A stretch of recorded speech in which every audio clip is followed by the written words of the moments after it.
So how many newly married couples would buy the Robot Moana? Surely it makes a lot of sense. No school fees to think about, no cost of food or healthcare, no mess to clear up, no disturbed nights, no temper tantrums. And for the mothers, no labour pains to go through. So surely everyone will buy the robot, won't they? But of course we all know that in practice none of them would choose a robot. But why? Because they know that they cannot have a relationship with a robot, which is just a machine. So they want a child. But that means they have to take a risk, because the child will have free choice. The child is not a robot, not programmed just to do whatever the parents want, but has free choice. And that means there's a risk that the child may disobey. But still, the parents choose the child and not the robot because of the potential for a relationship and the potential for love.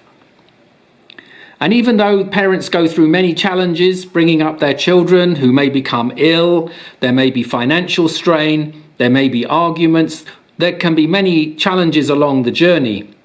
But in the end, it can lead to a strengthening of the relationship and a deeper love. And that is why God created man in his image.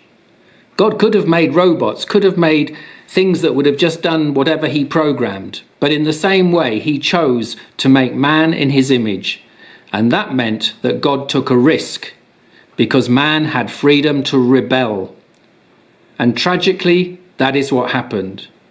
Initially, everything was wonderful. It was truly paradise in the Garden of Eden, where Adam and Eve could walk with God and enjoy the wonderful and magnificent creation that God had put together. But sadly, then came the fall. Now, Fred's done quite well. He's just done a job and he's been given lots of money and he's very happy. But when he looks more carefully, he's been cheated. It's counterfeit. In the same way, the lies that Satan told Adam and Eve in the garden sounded very convincing, but they were counterfeit and deception and led to the tragedy of the fall.